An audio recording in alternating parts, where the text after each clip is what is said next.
You're a relatively young man, 43. Thank you. Term limits. Looks real young to me. Term limits a consideration? Yes, I support term limits. Absolutely. I think probably four terms in the House, 2 in the Senate at the federal level. So we're not going to sit here when you're 69 after your 13th term. That wouldn't happen? 69 after my 13th? No. What I would really like to do is get some institutional change and work on raising up new leaders.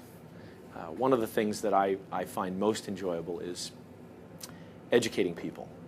The word doctor means teacher. And in my practice, I always tried to create an environment where my patients were motivated to learn what to do for themselves so that they could get past needing my constant care. I would still be involved in their lives in some way in a supportive role, but primarily to give them ownership. And that's the same attitude I have towards government. I don't believe that a government is capable of making us that pursuit of happiness thing. I think that's up to us. And what I would like to do is be a part of seeing that back in the ascendancy, where the goal and the desire for people is to make their own way rather than say, oh, I can't do this. Who's going to help me? Other questions from the group before I go on? Second, go on. You discussed the 08 campaign with the Hackett user, and one of the issues in that campaign was pork. Appropriations, Hackett said he wouldn't take any for the district. What are your feelings on that?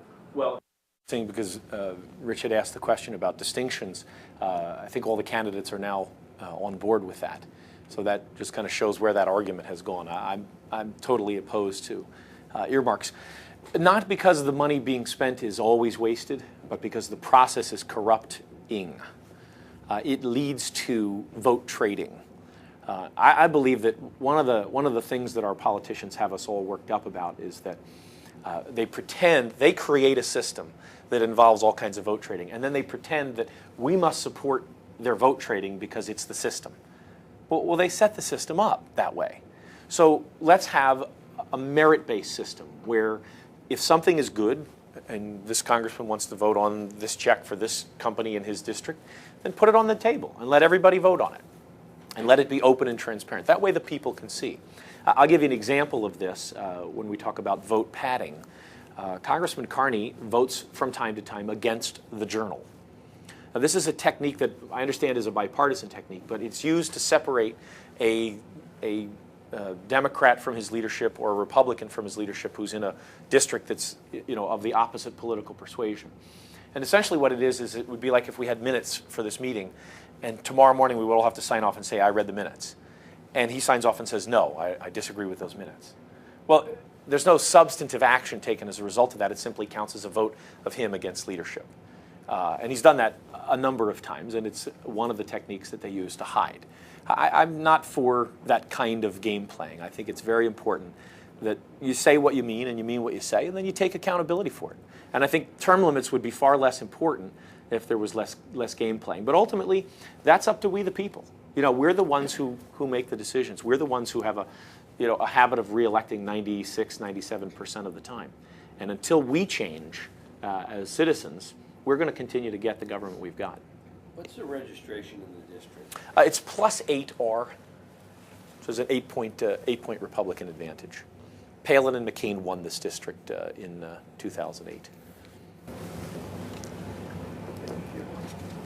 So you're saying that as far as earmarks go, I'm opposed to them. Right. Not accepted for the district. I would not pursue them. I wouldn't vote for anybody else's. Right. And I would seek to have that process ended. It has to be merit-based. Whatever is good and worthwhile spending, it ought to be on the record and stand alone, not as part of a package. Just like we're going to be losing probably quite a few jobs here as a result of Sallie Mae because they slipped that in to get somebody else's vote somewhere else into a bill that's about health care. And that's just wrong. I mean, that kind of poor decision-making process leads to poor decisions. And I also find it offensive, just as a taxpayer, that my congressman's going to stand up there with a $100,000 check and take credit for it as if he just reached into his own pocket and took it out of his kid's college fund. I mean, that's my money. that's your money that he's getting credit for.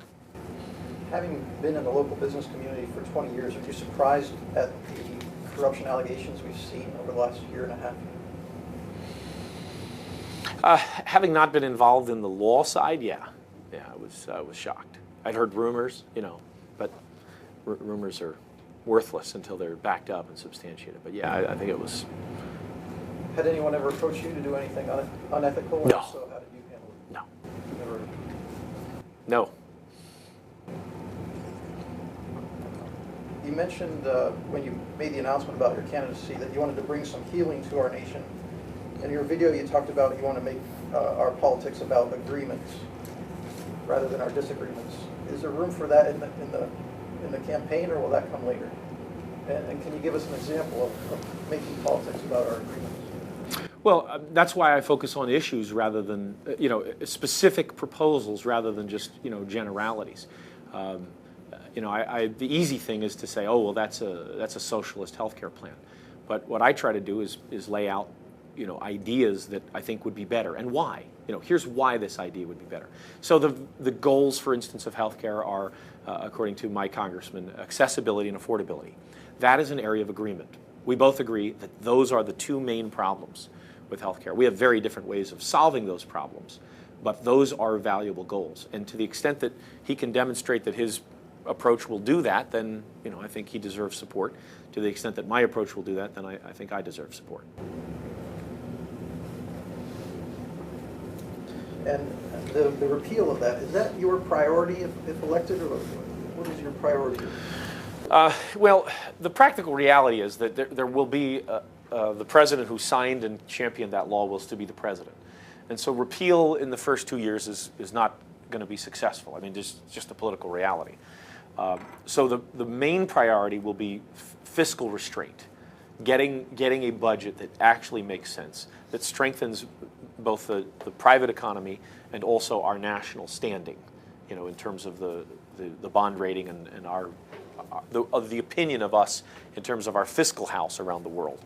That will be the number one priority.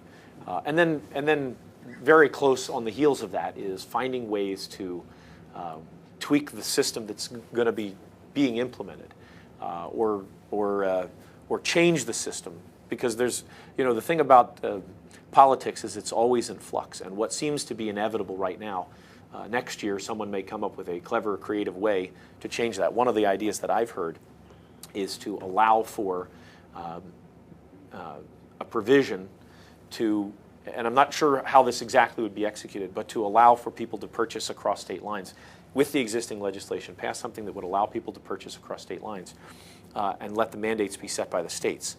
So we would go back to a more federal system where we would create competition for what are the mandates.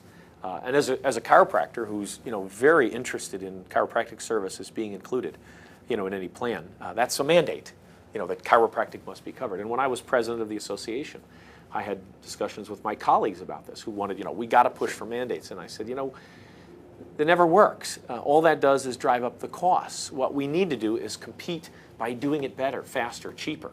Then we'll get the public's attention. What we should be focused on, and I was saying this back in 2002 and 2003, we should be focused on reducing barriers between doctors and patients, not increasing them.